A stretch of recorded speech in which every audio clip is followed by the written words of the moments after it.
Hello বন্ধুরা, good evening, welcome back to my channel. আর একটি নতুন ভিডিওতে তোমাদের সকলকে জানাই অনেক অনেক স্বাগত, অনেক অনেক ভালোবাসা। কেমন আছো তোমরা? আশা করছি ভালো আছো। আমিও খুব একটা খারাপ নেই। তবে সেই যে দীঘা সমুদ্রে স্নান করেছি পরপর দুদিন, সেই যে ঠান্ডা লেগেছে 7 তারিখে, আর এই মাসের 7 তারিখ আসতে চললো, মানে আজকে 3 তারিখ, এখনো আমার ঠান্ডা কমেনি। তোমরা যারা আমার পুরনো বন্ধু তারা হয়তো অনেকে অনেকবার শুনেছো খুব সহজে ঠান্ডাটা আমাকে ছেড়ে যেতে চায় না। মোটামুটি 1-1.5 মাস আমার শরীরের সঙ্গে যুক্ত হয়ে থাকে। মানে কি বলতো, জ্বর না থাকলেও ওই নাক বন্ধটা আমার কিছুতেই, নাকের ড্রপ নিলেও কি, ঠান্ডার ওষুধ খেলেও কি, কিছুতেই কিছু হয় না। আর নাক বন্ধের সাথে সাথে কফও বেরিয়ে যায় মাঝে মাঝে। যাই হোক, আজকে আমি কোনো ব্লগ নিয়ে আসিনি। আমি কিছুদিন ধরে লক্ষ্য করছি, দেখো সব কমেন্টে তো রিপ্লাই করা যায় না, আবার সবসময় ফোনটা হাতে নিয়েও কিন্তু সব কমেন্টগুলো দেখা যায় না। মাঝে মাঝে নোটিফিকেশানেই কমেন্টগুলো দেখতে পাই, আবার কোনো কোনো সময় সেই কমেন্টগুলো খুঁজেও পাই না। আর নোটিফিকেশানে বোঝা যায় না যে কোন ভিডিওতে সেই কমেন্টটা করা হয়েছে। তো ওই জন্য আমি একটা ছোট্ট ভিডিও তোমাদের সাথে আজকে শেয়ার করছি। তো অনেকদিন ধরে ভাবছি বলবো, কিন্তু আর বলা হয়নি। যেহেতু আমি ডেলি ব্লগ করি, তা এরকম ভিডিও অনেকদিন ধরে করা হয় না, তাই ভাবলাম চলো ছোট্ট একটি ভিডিওর মধ্যে তোমাদেরকে জানিয়ে দিই। একটা বোন অনেকদিন ধরে কমেন্ট করছে বারবার যে তোমরা কয় বোন সেটা নিয়ে একটা ইউটিউবে ভিডিও করো। আমার মনে হচ্ছে সেই বোন বা দিদি সে হয়তো আমার নতুন বন্ধু, ওই জন্য জানে না। আমি গত 3 বছর ধরে ইউটিউবে আছি। মোটামুটি কম বেশি অনেকেই জানো আমার ফ্যামিলি সম্পর্কে। আমি সবটাই তোমাদের সাথে শেয়ার করি, যতটা করা দরকার বা যতটা আমি করতে চাই ততটাই।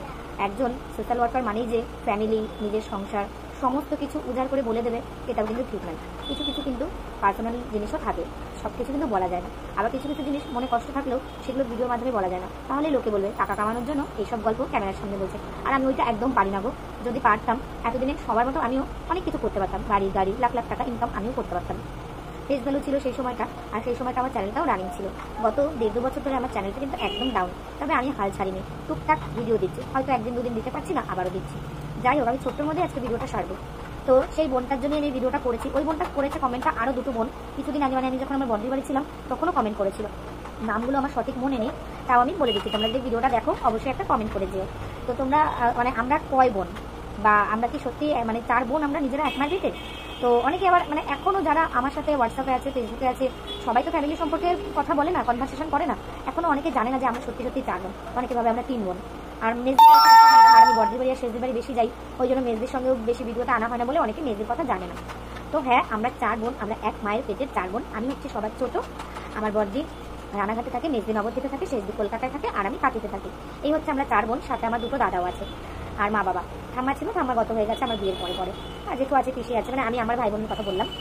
আর হ্যাঁ, তোমরা হয়তো মানে আমাদের জেনারেশনে, আমরা যারা 90s জেনারেশনের ছেলে মেয়ে, তারা হয়তো কম বেশি বলবো কি বেশি সবাই, মানে 99% ছেলেমেয়েরাই, বিশেষ করে মেয়েরা, আমরা নিজের মায়ের মুখ থেকে শুনেছি যে তুই আমার সৎ মেয়ে, তোকে কুড়িয়ে এনেছি। আমার মতন এই গল্পটা কারা কারা নিজের মায়ের মুখ থেকে শুনেছো অবশ্যই কমেন্ট করে জানিও।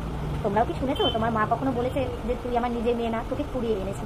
তেমনি আজ একটা গল্প তোমাদের বলি। আমার যখন 1.5 বছর বয়স, দেখো আমাদের সময় কিন্তু আমরা খুব ম্যাচুর ছিলাম, এখনকার ছেলে মেয়েদের মতন এত অ্যাডভান্স ছিলাম না ঠিকই, কিন্তু আমরা নিজে হাতে খেয়েছি, নিজে নিজে মানুষ হয়েছি, দুলো বাড়িতে মানুষ হয়েছি, ফ্যান, মুড়ি, ভাত এগুলো খেয়ে মানুষ হয়েছে। এখনকার যেমন বাচ্চারা, আমরা আমাদের বাচ্চাকে যেভাবে মানুষ করছে, আমাদের বাবা মা কিন্তু আমাদের সেভাবে মানুষ করেনি। পুরো ছেড়ে দিয়ে আমরা মানুষ হয়েছি, মানে গ্রামে মাটির কাদা, কোমরে দড়ি বেঁধে রাখা, কোমরে দড়ি বেঁধে মার বাবার কাজ করা। আমরা কিন্তু আমাদের ছেলে মেয়েদের সাথে এটা করি না। এখনকার দিনে কোনো বাচ্চাকে কেউ দেখাতে পারবে না যে কোমরে দড়ি বেঁধে মা কাজ করছে। যাই হোক, আমার যখন 1.5 বছর বয়স, তখন আমার মা অসুস্থ হয়ে যায়। আমার মা 1 মাস কাটোয়া হসপিটালে থাকে, 1 মাসেরও বেশি, 1.5 মাস মনে হচ্ছে, অতটা মনে নেই ঠিক। তবে সেই থেকে মানে আমার যখন 1.5 বছর বয়স, লজ্জা নেই আমার কোনো বলতে, আমি বিছানায় পটি করা, হিসু করা, মায়ের দুধ খাওয়া সমস্ত কিছু আমি ছেড়ে দিয়েছিলাম, কেননা আমার মা আমাকে ছেড়ে হসপিটালে ছিল। আর আমি এত ছোটো, তো আমাকে নিয়ে তো মা হসপিটালে থাকতে পারবে না। আর আমি আমার বড়দির থেকে অনেকটাই এজ ডিফারেন্স, প্রায় আমার বড়দি যখন 3-4 পড়ে তখন আমি হয়েছি। মোটামুটি আমার বড়দি আমার থেকে 7-8 বছরের বড়, বেশি ছাড়া কম না।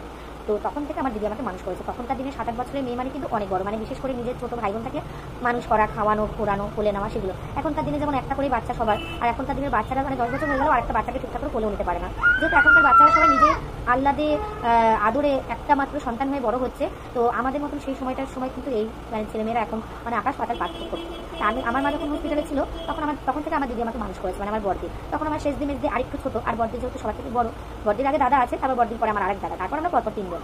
তো সেই থেকে বড়দি আমাকে মানুষ করে। আমার এখন অনেক মনে আছে, আমার জ্বর হলে আমার দিদি আমাকে কাঁথা জড়িয়ে কোলে নিয়ে ঘোরাতো। আমার দিদি হয়তো ভিডিওটা দেখলে আমাকে গল্প বলবে, হাসবে, যাই হোক কিছু বলবে। যাই হোক, বলতে কোনো কিছু না কিছু কিছু কথা না সবসময় সামনাসামনি বলা যায় না। এখনকার দিনে সবাই এই যে সোশ্যাল মিডিয়ায় কাজ করছে, এই থ্রুতে কিন্তু অনেক মনের কথাই বলা যায় নিজের কাছের মানুষ। যাই হোক, আমার ফোনটা না জেনারেল করা, ওই জন্য মানে নোটিফিকেশানগুলো আসছে। দাঁড়াও, এখন একটু নেট অফ করে দিই। তা যাই হোক, সেই থেকে আমার বড়দি আমাকে খাওয়ানো, মানুষ করানো, সমস্ত কিছুটাই করা। তো তখন থেকে না মা আমাকে আর মানে সবসময় আমাকে বড়দিকে বলতো কি, ওদের দুজনকে হাওড়া স্টেশন থেকে কুড়িয়ে এনেছি, তোরা আমার পেটে হোসনি। আমার শেষদি আর মেজদি ওরা দুজন হচ্ছে ফর্সা, আমি আর আমার বড়দি হচ্ছে শ্যামলা, যাকে বলে। আগে ছোটবেলায় কালো ছিলাম, এখন একটু বড় হতে হতে রংটা ছেড়েছে, যাই হোক শ্যামলা, কালো বলতে পারো। তো তখন মা মানে সবসময় বলতো যে দেখেছিস ওরা দুই বোন ফর্সা, তোরা দুজন কালো, তোরা দুজন সবসময় একসাথে থাকিস, মানে মা কিন্তু মজা করে বলতো। মানে আমি আর বড়দি সবসময় একসাথে থাকতাম, আর আমার নিজ দিয়ে শেষ দিয়ে একসাথে থাকতো।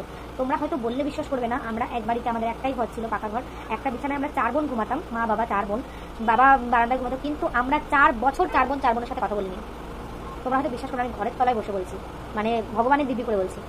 আমার বড়দি আর আমি এক দলে, আমার শেষদি আর মেজদি এক দলে।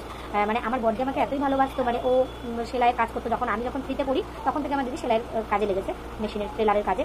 তো তখন আমার দিদি যদি রাস্তায় একটা চপ খেতো, সেটা মানে অর্ধেক ও খেয়ে অর্ধেক সময় করে আমার জন্য নিয়ে আসতো। দুর্গাপুজোতে নিজে কিছু না কিনে, মানে অষ্টমীর দিন হলেও আমার জন্য জামা কিনে আনতো দিদি। তারপরে এরকমটা মানে আমাকে খুব ভালোবাসতো, সবসময় আমাকে আগলে আগলে রাখতো। তো তার জন্য আমার মেজদি আর শেষদি মানে ওর মানে যেটা হয় আর কি, 4 বোন ভাই বোন একসাথে অনেকগুলো থাকলে পিছনে লাগা মারামারি এগুলো যেগুলো হয় সেগুলোই হতো আমাদের সাথে। এখন আমরা এই গল্পগুলো করি তো আর কি হাসি পায়, ভাবি যে কেমন দিনগুলো ছিল। তা যাই হোক, তারপরে যখন একটু বড় হলাম, মানে আমি যখন 8, 9-এ পড়ি, তখন আমার দিদিরা, আমার বড়দি সত্যি কথা বলতে, আমার দিদি বাড়ির কোনো কাজ করতো না, সারাদিন আমার দিদি টেলারের কাজ করতো, আর আমার মায়ের সাথে সাথে আমার শেষদি মেজদি সংসারের কাজ করে দিত, স্কুল টিউশনে সব কিছু করেও বাড়ির কাজ করে দিত মায়ের হাতে হাতে। রান্নাটা করতো না, বাদ বাকি টুকটাক যেগুলো কাজ, উঠোন ঝাড় দেওয়া, টাইম কল থেকে জল আনা, ডোয়া, মানে ডোয়া বলি আমরা যেটাকে, বেড়ার ঘর হলে যে মাটির যে ডোয়া থাকে, আমরা ডোয়া বলি, তোমরা কি বলো জানি না, ডোয়াতে লেপ দেওয়া, উনুন লেপা, উঠোন লেপা, এগুলো আমার মানে দিদি করতে পারে। আমাদের তো তখন গ্যাস ছিল না, আমাদের গ্যাস এসেছে 2017-তে, তার আগে আমাদের কাঠের উনুনেই রান্না হতো। 2017 অব্দি আমার মা এভাবেই রান্না করে গেছে। 17 সালে আমি অ্যাপ্লাই করে দেখছি মায়ের কষ্ট হচ্ছে, আর আমার মা অসুস্থ ছিল আমার বিয়ের আগে থেকে, তো তার জন্য গ্যাস এনে দিয়েছিলাম। যাই হোক, একদিন প্রচুর ঝগড়া লেগেছিল আমার বড়দির বিয়ের ঠিক 3.5 বছর আগে, 3.5 থেকে 4 বছর আগে। তো তখন 2010 সাল হবে, 10-11 পড়বে এরকম একটা ভাব, ঠিক আছে। তো তখন আমি কিসে পড়ি, তখন আমি 7-8-এ পড়ি, হ্যাঁ তখন আমি 7-8-এ পড়ি। যাই হোক 7-8-এ পড়ি। তো একদিন না প্রচুর ঝামেলা লেগেছে। কি ঝামেলা লেগেছে, আমার মেজদি শেষদি কাজ করে, আমি কোনো কাজ করি না। বড়দি তো ধরো বাড়ির কাজ না করলেও টেলারের কাজ করে, সংসারে টাকা পয়সা দেয়, গয়নাগাটি বানায় আমাদের জন্য, মানে আমার দিদি খুব সংসারী বল। এবার কি হচ্ছে, একদিন আমি কোনো কাজ করি না, মানে আমি স্নান করে জামাটা ফেলে রাখতাম, 1 গ্লাস জল ভরে খেতাম না, কিছু করতাম না, কিছু না, হাতের থালায় হাত ধুয়ে ড্যাং করে চড়ে বেড়াতাম। একদিন আমার 2 দিদি মিলে খুব ঝগড়া করেছে, আর আমার দিদি আমাকে ভালোবাসতে বলতে, ওই জন্য আমার শেষদের মেজদি একটু হিংসা করতো যে ওকে ভালোবাসিস, ও কোনো কাজ করে না, ওকে বেশি আহ্লাদ দিস, তুই ওকে মাথায় তুলে নিয়েছিস, আমরা এই সব কাজ করে। এখন বোন দিদি কিন্তু সেই হিংসাটা কিন্তু করতো না, জাস্ট নর্মালি যে তুই কোনো কাজটা কেন করিস না, একটু ঘরটাও তো ঝাড় দিতে পারিস, বা লাস্টে ঘুম থেকে উঠেছিস একটু বিছানাটাও তো তুলতে পারিস। আমাদের বাড়ির নিয়ম ছিল 4 বোনের মধ্যে যে সবার লাস্টে ঘুমাবে সে মশাই টানাবে, আর যে সবার লাস্টে ঘুম থেকে উঠবে সে বিছানা তুলবে। এটা আমাদের 4 বোনের মধ্যে ভাগ ছিল। যে একবার সেই প্রচুর ঝগড়া লাগার পরে কাজ ভাগ হয়ে গেছিলো, যে ও মশাই টানাবে, ও বিছানা তুলবে, ও ঘর যাবে, এরকম একটা কাজ ভাগাভাগি হয়েছিল। তারপরে করতে করতে আমি তো ফাঁকি মারতাম, ছোটবেলা তো জানা চালাকে, তা আমি এরকম ফাঁকিবাজি করতাম।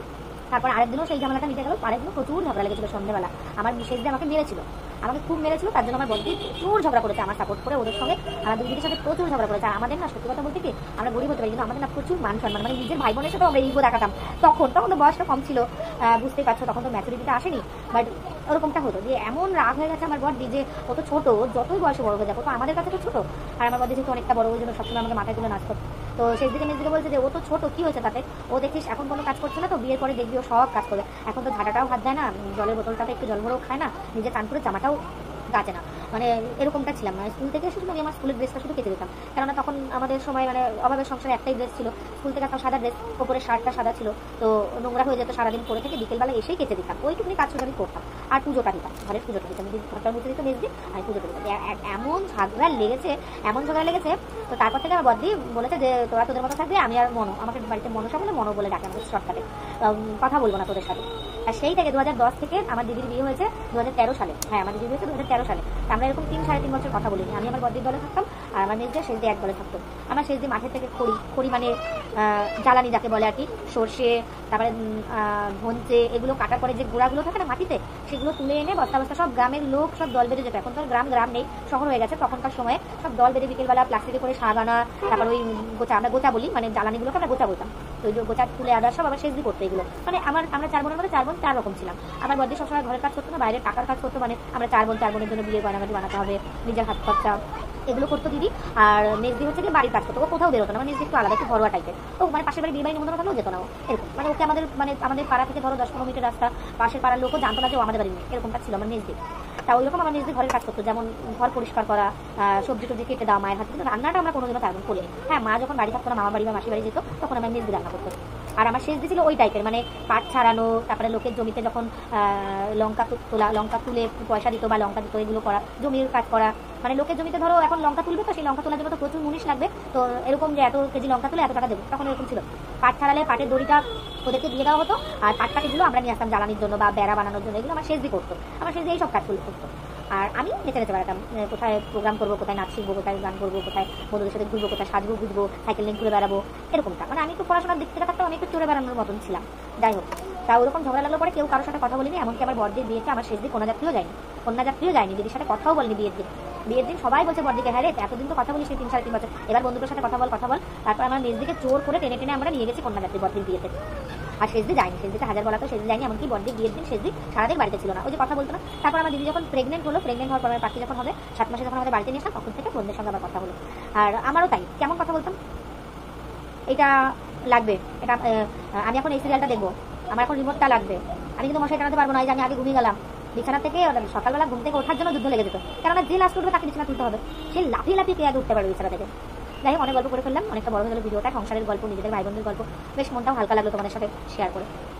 আমরা 4 বোন 1 মায়ের পেটেরই, এটা সব মায়েরাই বলে যে তুই আমার মেয়ে না, হাওড়া স্টেশন থেকে কুড়িয়ে এনেছি। ওই যে আমরা 2 বোন একসাথে থাকতাম, ওই জন্য মা সবসময় বলতো, যতদিন অবুধ ছিলাম, যতদিন মানে বুদ্ধি হয়নি, যতদিন বুঝিনি যে সত্যি সত্যি তুমি আমার মা না, মাঝে মাঝে রাগ করে বলতাম তুমি তো আমার মা না, এরকম বলতাম, সত্যি বলতাম যে তুমি তো আমার মা না, আমারও মানা, বড়দিরও মানা। তারপরে মাঝে মাঝে বড়দি অভিমান করে বলতো, হ্যাঁ তুমি তো সবসময় বলো যে আমাদের দুজনকে হাওড়া স্টেশন থেকে কুড়িয়ে এনেছো।